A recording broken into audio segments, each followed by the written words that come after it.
એવી જ રીતે વચનામૃતમાં અહીંયા ભગવાન સ્વામિનારાયણે વાત જે કરી કે સદાય સુખી રહેવાય, એનો શો ઉપાય? તો કોઈ એક વર્ગ વર્ણને ઉપયોગી આ વાત નથી, પરંતુ સૌને ઉપયોગી વાત છે.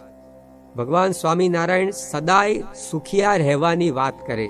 સુખી થવું એક અલગ વસ્તુ છે અને સુખી રહેવું એક અલગ બાબત છે. સફળ થવું અને સફળ રહેવું એ બંનેની અંદર જો આપણે વિચારીએ તો ઘણું અંતર છે.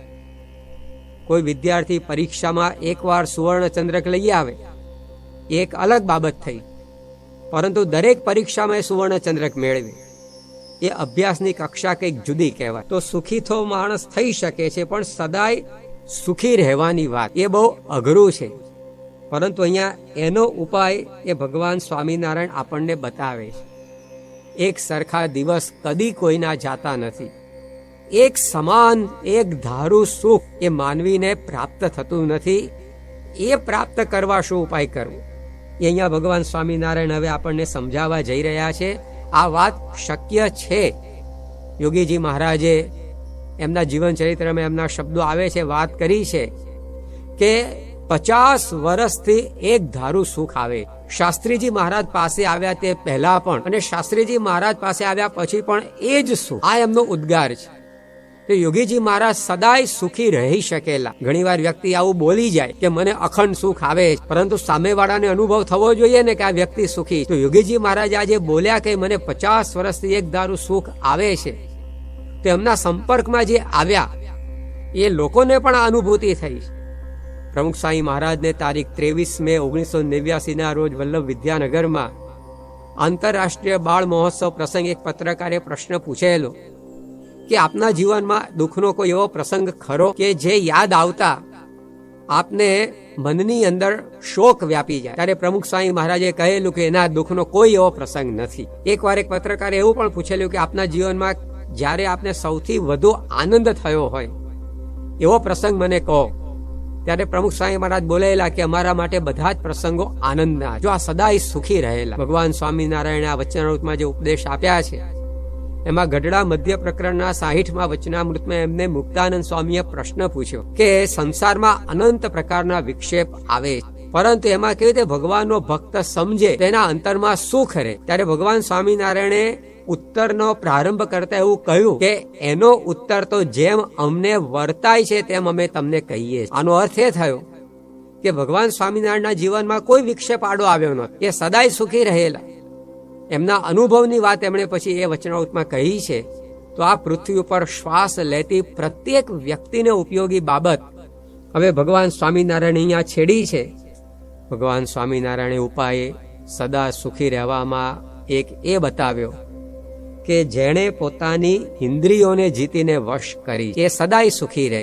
આપણી પાસે 5 જ્ઞાનેન્દ્રિયો અને 5 કર્મેન્દ્રિયો, શ્રોત્ર એટલે કે કાન, ત્વક એટલે કે ત્વચા, ચામડી, રસના એટલે કે જીભ, આંખ, ઘ્રાણ એટલે કે નાસિકા. આ 5 જ્ઞાનેન્દ્રિયો છે જેના દ્વારા કંઈક આપણે જ્ઞાન પ્રાપ્ત કરીએ છીએ. અને એવી જ રીતે 5 કર્મેન્દ્રિયો છે કે જેના દ્વારા કર્મ થાય. દાખલા તરીકે હાથ પગ છે તો એના દ્વારા આપણે કાર્ય કરીએ છીએ, કર્મ કરીએ છીએ, તે કર્મેન્દ્રિયો છે. તો આ બધી જે 10 ઇન્દ્રિયો એ આપણા વશમાં જેટલી રહે, ભગવાન સ્વામિનારાયણ કહે છે કે એ વ્યક્તિ એટલો સુખી રહે. ઇન્દ્રિયો એ સાધન છે, ઇન્સ્ટ્રુમેન્ટ. કંઈ પણ આપણે કાર્ય કરવું હોય તો આપણે સાધનની જરૂર પડે. દાખલા તરીકે લખવું હોય તો પેન પેન્સિલની જરૂર પડે, ચોકની જરૂર પડે. મુસાફરી કરવી હોય તો પહેલાના જમાનામાં બળદ, ઘોડા વગેરે પશુઓની જરૂર પડતી. અત્યારે વાહનો દ્વારા માણસ મુસાફરી કરે છે. પરંતુ જે સાધનથી આપણે કાર્ય કરીએ છીએ એ સાધન પર આપણો જેટલો કાબુ એટલું કાર્ય સારું થાય છે. આપણો અનુભવ છે. ઘોડેસવારનો કાબુ ઘોડા ઉપર હોય તો જ એને જ્યાં પહોંચવું છે ત્યાં પહોંચી શકે. તો આપણે બધા જ સુખના સ્ટેશન સુધી પહોંચવા માટે પ્રયત્ન કરીએ. વ્યક્તિ માત્ર રાત દિવસ જે કંઈ પણ પરિશ્રમ કરે છે એનો હેતુ આ છે કે જે કંઈ પણ હું કરું એનાથી મને સુખ પ્રાપ્ત થાય. તો આપણા બધાની દોડ એ સુખના સ્ટેશન સુધીની. ત્યાં જવા માટે આપણી પાસે સાધન તરીકે ઇન્દ્રિયો. હવે ઇન્દ્રિયો આપણા વશમાં હોય તો જ આપણો વિકાસ છે. પરંતુ આપણે જો ઇન્દ્રિયોને વશ થયા તેમાં આપણો વિનાશ છે. વિકાસ નથી. તો આ રીતે એક એક વિષયની અંદર આપણી ઇન્દ્રિયો જ્યારે લોભાય ત્યારે આપણો વિનાશ રોકડો બને છે. અને એ ઇન્દ્રિયોને જો આપણે વશ કરીએ તો આપણું સુખ આપણી પાસે જ આપણને અનુભવાય. ભમરો છે તો આપણે જોઈએ છે કે ગમે તેવું કઠણ લાકડું હોય એની અંદર પણ એ છેદ પાડી દે, કાણું પાડી દે, એને કોચી કાઢે. પરંતુ એ ભમરો જ્યારે કમળ ઉપર સુગંધ લેવા માટે બેઠો હોય અને એટલો બધો એની અંદર મસ્ત થઈ જાય અને સાંજ પડે જ્યારે કમળ બીડાય ત્યારે ભમરો તો અંદરનો અંદર જ હોય. હવે અંદર રહેલો ભમરો એ કઈ કમળની કોમળ પાંખડીઓને ભેદીને બહાર ન આવી શકે એવું નથી. જે ભમરો 7 ગાંઠવાળા લાકડાની અંદર જો કાણું પાડી દેતો હોય તેને કમળની પાંખડી ભેદવામાં શું વાર લાગે? પરંતુ એ ભમર એ કમળની સુગંધમાં એવો લોભાય છે કે હમણાં બહાર નીકળું એમ કરતા કરતા ત્યાં જ બેસી રહે. અને સવારના સમયમાં એ ત્યાં આગળ હાથીઓના ઝુંડ બધા તળાવમાં પાણી પીવા આવે અને એ બધા પણ કમળની સુગંધ પામીને મદોન્મત્ત થઈ જાય. અને મદોન્મત્ત થઈ જાય એટલે જેની સુગંધથી પોતે મદોન્મત્ત થયા છે એ કમળને જ ઉચકીને પગ નીચે છૂંદી કાઢે ત્યારે એને જંપ વળે. જેમ નાના બાળકોને આપણે જોઈએ છે કે જે રમકડાથી એ લોકો રમીને આનંદ પામતા હોય એ રમકડાને ટીચીને નવરું ન કરી નાખે ત્યાં સુધી જંપ ના વળે. તો હાથી પોતે પેલા કમળને ચક દે તેની સાથે પેલા ભમરાભાઈના પણ રામ રમી જાય. તો ભમરાની અંદર શક્તિ છે પરંતુ એ શક્તિ બધી જ નિરર્થક થઈ કારણ કે ઇન્દ્રિયોને વશ થઈ. તો આપણા જીવનની અંદર પણ જ્યારે આપણે આ પંચ જ્ઞાનેન્દ્રિયો કર્મેન્દ્રિયોને વશ વર્તીએ છીએ ત્યારે આપણી પાસે શક્તિ છે, આપણી પાસે આપણું સુખ છે, પરંતુ એ બધું જ ચાલ્યું જાય. એ સુખ નથી રહેતું, શક્તિઓ બધી હણાઈ જાય છે. એટલા માટે સંસ્કૃતમાં લખ્યું કે ઇન્દ્રિય વશ વર્તીયો ચતુરંગવાન અપી વિનશ્યતિ. ચતુરંગીણી સેના જેની પાસે હોય એટલે કે બળુકો હોય પરંતુ એ જો ઇન્દ્રિય વશ વર્તી થયો, ઇન્દ્રિયોને વશ થઈને વર્તનારો થયો તેનો વિનાશ થશે. તો અહીંયા આપણને ભગવાન સ્વામિનારાયણ એ સમજાવે છે કે આપણે ઇન્દ્રિયો પર જેટલા કાબુ ધરાવીએ, આંખ એ આપણા કાબુમાં રહે, કાન, જીભ, ત્વચા, નાસિકા આ બધા ઉપર આપણો કાબુ રહે, યોગ્ય વિષયમાં જ આપણે એને પ્રવર્તાવીએ, અયોગ્ય વિષયમાંથી પાછી ખેંચી લઈએ, આ પ્રકારની એની ઉપર આપણી સત્તા રહે તો આપણે સદાય સુખી રહી શકીએ. પાઇપલાઇન મોટી હોય પરંતુ એ પાઇપલાઇનમાં 50 કાણા પડી ગયા હોય તો ફોર્સ તો પાણીનો એ પાઇપલાઇનમાં આવતો હોય પરંતુ જ્યાં પહોંચે ત્યાં આગળ એ ઓછો થઈ જાય કારણ કે વચ્ચે જે પેલા છિદ્રો પડ્યા છે એમાંથી બધું પાણી સ્રવી ગયું. એટલે જેટલું પહોંચવું જોઈએ એટલું નહીં પહોંચે. ઘણી વાર તો કાણા વધારે હોય તો ટીપું પણ જ્યાં પહોંચાડવું હોય ત્યાં ના પહોંચે, પેલો છોડ એમને એમ સુકાઈ જાય ખેતરમાં. તેવી રીતે આ જે ઇન્દ્રિયો છે એ આપણા વશમાં ન હોય તે છિદ્ર પડ્યા અને એના દ્વારા આપણી અનર્ગળ શક્તિ એ વેડફાઈ જતી હોય. તો આપણા લૌકિક માર્ગમાં પણ કાર્યો કરવા માટે આ ઇન્દ્રિયો પરનો કાબુ જરૂરી. એનાથી આપણને સુખ મળે છે, આપણો વિકાસ થાય છે. આપણે જોઈએ છે કેટલાય દ્રષ્ટાંતો કે જેમાં વ્યક્તિઓએ પોતાની ઇન્દ્રિયો પર કાબુ રાખ્યો, વશ રાખી તે લોકોમાં શક્તિ જનરેટ થઈ છે. મહાભારતમાં ગાંધારીની વાત આવે છે કે તેઓ તો દેખતા હતા પરંતુ એમના પતિ ધૃતરાષ્ટ્ર એ અંધ હતા. તેમણે વિચાર્યું કે હવે પતિ જ્યારે નથી જોતા ત્યારે આપણે જોઈને શું કરવું. તેમણે પોતાની જાતે જ આંખો ઉપર પટ્ટી મારી દીધી અને એને લીધે નેત્ર ઇન્દ્રિય એનો સંયમ આ રીતે એમના જીવનમાં આવ્યો. પરંતુ એના કારણે કેટલી શક્તિ એમના જીવનમાં પ્રાપ્ત થઈ. યુદ્ધ વખતે આપણે પ્રસંગ સાંભળીએ છીએ કે એમણે દુર્યોધન સામે દ્રષ્ટિ કરી પટ્ટી ખોલીને તો આખો દુર્યોધન એને વજ્રનો કરી દીધો. તો આટલી બધી અભેદ્ય એ વસ્તુ એ દુર્યોધનના જીવનમાં આવી ગઈ. એનું કારણ ગાંધારીનો સંયમ. તો એક ઇન્દ્રિયનો સંયમ થયો તો આંખની શક્તિ એટલી ડેવલપ થઈ કે જેની ઉપર એ દ્રષ્ટિ પડે એની પણ આ રીતે આ પ્રકારનું અભેદ્ય પણ એનામાં આવી જાય. વિવેકાનંદ સ્વામીની ફોટોગ્રાફિક મેમરીની વાત પણ જગ પ્રસિદ્ધ છે કે પોતે એવી પ્રકારનો સંયમ એમના જીવનમાં ધરાવતા તો જે વસ્તુ એ વાંચે, જે પુસ્તક એ વાંચે તો એમને જેમ કેમેરાની અંદર છબી ઝડપાઈ જાય એવી રીતે મગજની અંદર એની પ્રિન્ટ જાગ્રત પડી જતી. તો એને લીધે એમના જીવનની અંદર એ આપણે જોઈએ છે કે ઘણું કાર્ય કરી શક્યા. તો આ રીતે આપણી ઇન્દ્રિયોનો સંયમ એ આપણા દુનિયાના કાર્યોની અંદર પણ આપણને ઘણો બધો આમ ઉપયોગી થાય છે. સત્સંગમાં, સાધનાની અંદર પણ આ જો ઇન્દ્રિયો આપણા વશમાં હોય કે સત્સંગનું સુખ આવે છે, સાધના આપણી સફળ બને છે. ભાગવતના 6 સ્કંદમાં અજામિલનું આખ્યાન આવે છે. તો એ તો પવિત્ર બ્રાહ્મણ હતો, પરંતુ એ પોતે એકવાર એ પોતાની ઇન્દ્રિયોને વશ થઈ અને કોઈ કુલટા સ્ત્રીની અંદર લોભાયો અને એ કુલટા સ્ત્રીના શરીર પરથી પડેલી વેણી એણે સૂંઘી અને નાસિકેન્દ્રિયનો આ સંયમ એ જાળવી ન શક્યો. અને એ સ્ત્રી કોક પુરુષ સાથે આવી રીતે કુચેષ્ટાઓ કરતી જતી, તે બધું એણે જોયું. આંખનો સંયમ પણ ન જાળવી શકે અને એને લીધે એ પોતે એ ફંદાની અંદર પડ્યો અને ઘણી બધી પાયમાલી એના જીવનની અંદર એને વેઠવાની આવી. એ વાત ભાગવતની અંદર બહુ વિસ્તારથી લખી છે. તો હવે એક સાધનારત વ્યક્તિ હતી, પરંતુ એનું પતન થયું. એનું કારણ આ ઇન્દ્રિયો બેકાબુ બની. તો એ વસ્તુ અહીંયા શ્રીજી મહારાજ આપણને સમજાવે છે. પુરાણોની અંદર સૌભરી ઋષિની પણ કથા આવે છે કે તો પોતે પોતાના તપની અંદર કોઈ ભંગ ન થાય એના માટે પાણીમાં તપ કરવા ચાલ્યા. કે દુનિયાની અંદર આપણે કોઈક જગ્યાએ બેસીને તપ કરીએ અને ત્યાં ગમે તે પ્રકારે કંઈક વિઘ્ન આવે, પરંતુ પાણીમાં ગયા. પણ ત્યાં પણ એમના જીવનની અંદર જો નેત્ર ઇન્દ્રિયોનો સંયમ ન રાખી શક્યા અને અઘટિત ક્રિયા એમણે જોઈ, તો એમાંથી એમને બધા સંકલ્પ વિકલ્પ ઉઠ્યા અને પાણીમાં એમણે કરેલું તપ એ પાણીમાં ગયું. તો આ બધા પ્રસંગો આપણને સમજાવે છે કે સંયમ રાખવાથી આપણને લાભ પણ થાય છે અને જ્યારે અસંયમ આપણા જીવનમાં આવે છે ત્યારે આપણને નુકસાન પણ જાય છે. અહીંયા ભગવાન સ્વામિનારાયણ કહ્યું કે જેણે ઇન્દ્રિયો વશ ન કરી હોય તો ભગવાન અને ભગવાનના ભક્તના સંગે રહીને પણ એ સુખીઓ ના થાય. ભગવાન તો સુખનું ધામ છે, એમના સાનિધ્યમાં તો કેટલું બધું સુખ વર્તતું હોય.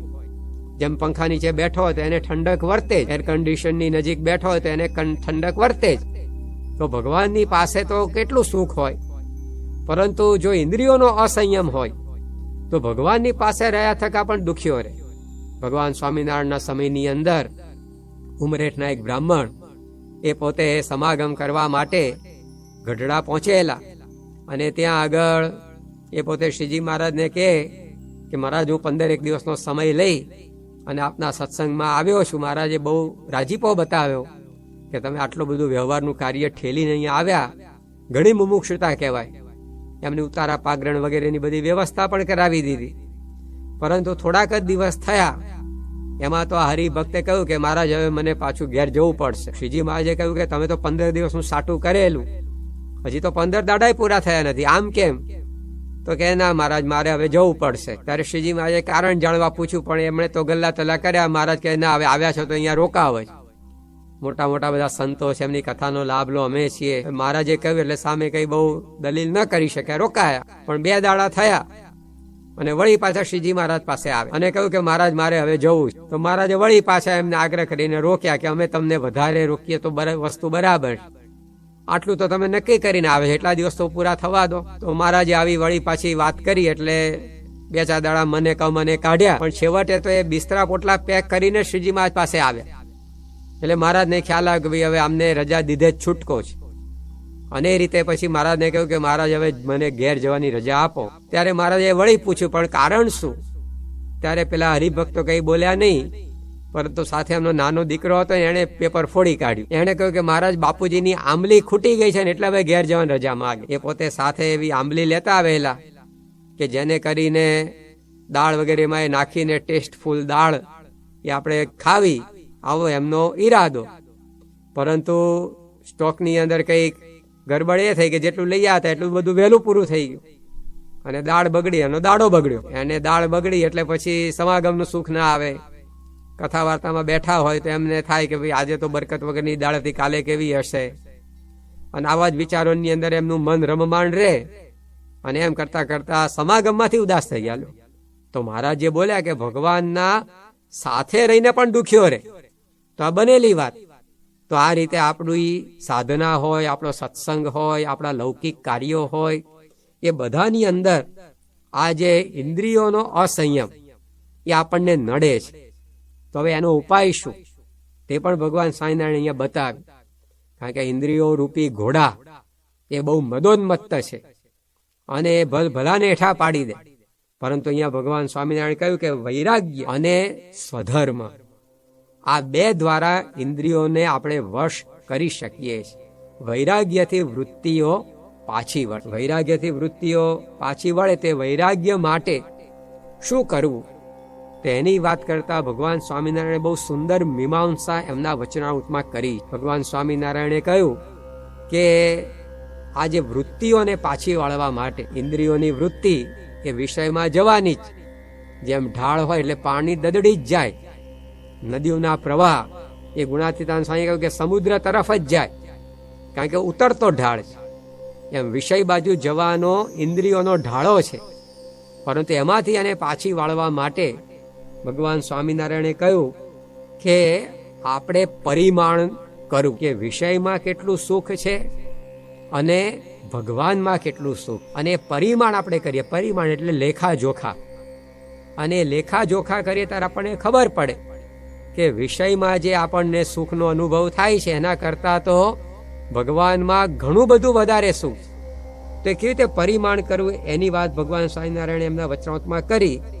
એમાં પહેલા તો મધ્યના 47માં વચનામૃતમાં ભગવાન સ્વામિનારાયણ એવું કહે છે કે આ જીવને ઇન્દ્રિયો દ્વારા વિષયની તૃપ્તિ કોઈ દિવસ થઈ નથી અને થવાની પણ નથી. જેમ પાતાળ સુધી પૃથ્વી ફાટી હોય તો આખી ગંગા જેવી નદી એનો પ્રવાહ જો આપણે એમાં વાળી દઈએ ને તો પણ એ પૂરાય નહીં, એમ આ વિષયનો ખાડો એવો છે કે ઇન્દ્રિયો એમાં કોઈ દિવસ તૃપ્ત થવાની જ નથી. આ વિચારથી આપણે એ ઇન્દ્રિયોને વિષયમાંથી પાછી વાળવી જોઈએ.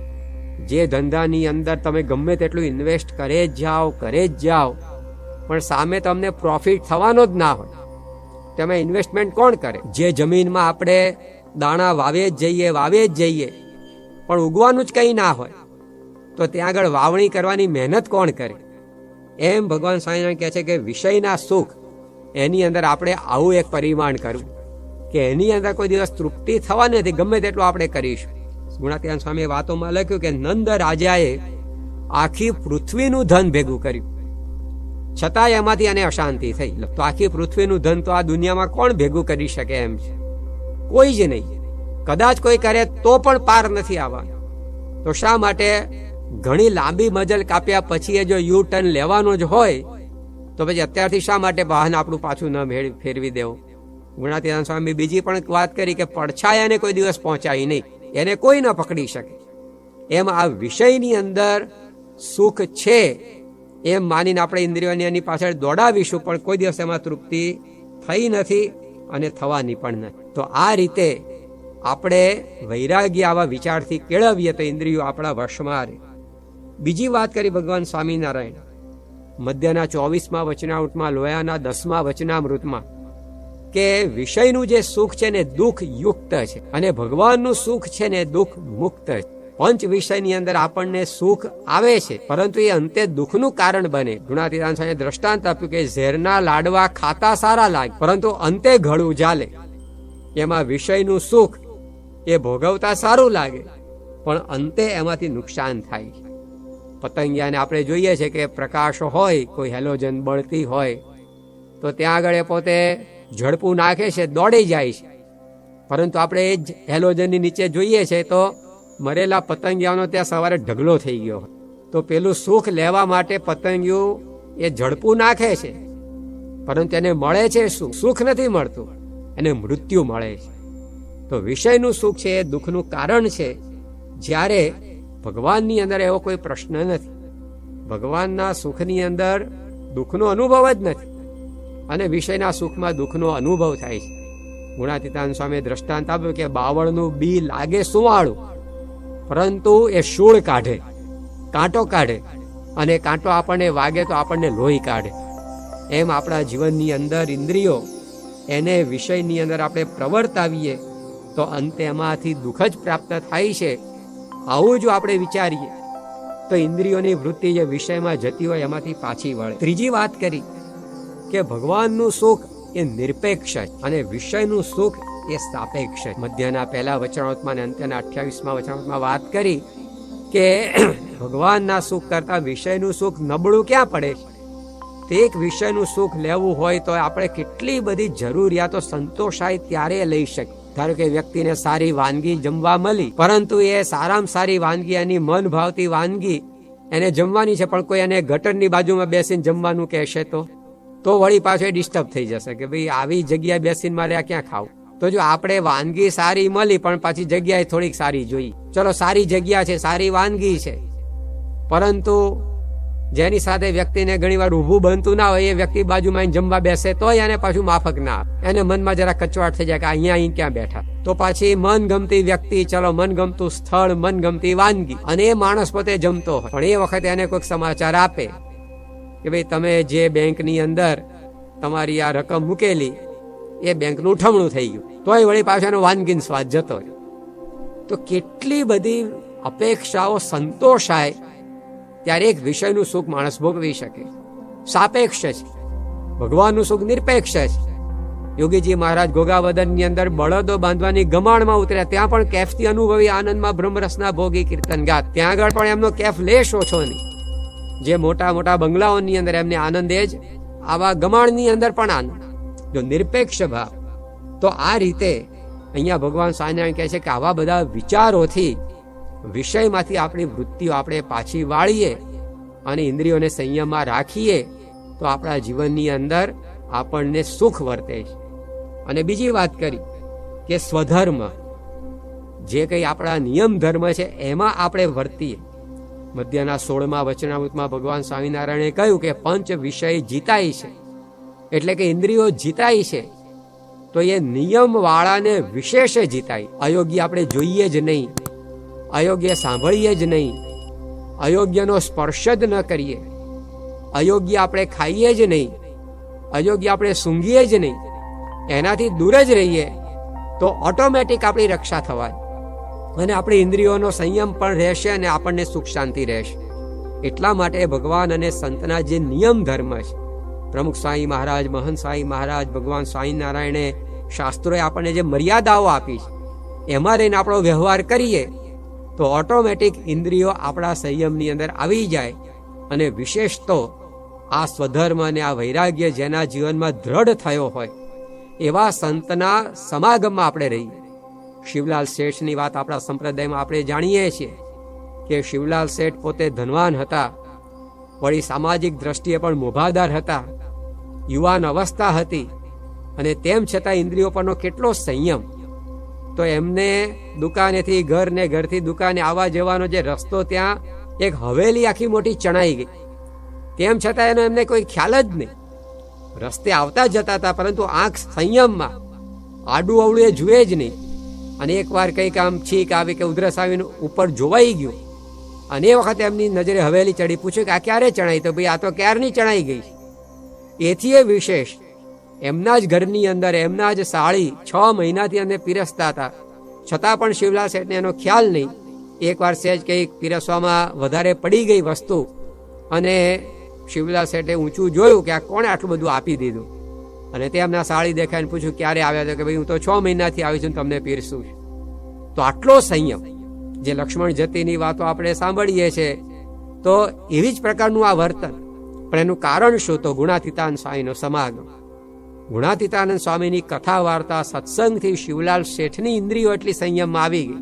તો આપણને જે એ જ ગુણાતીત સંત એ પ્રમુખ સ્વામી મહારાજ રૂપે, મહંત સ્વામી મહારાજ રૂપે મળ્યા છે, તો એમણે આપેલા નિયમો એની અંદર આપણે રહીએ, એમનો સત્સંગ આપણે બરાબર કરીએ, અને સાથે આ પરિમાણ વિષયના સુખ અને ભગવાનના સુખના કરતા જઈએ, તો આપણી પણ ઇન્દ્રિયો આપણા વશમાં આવે છે, અને એને કારણે આપણને સદાય સુખનો અનુભવ થાય છે.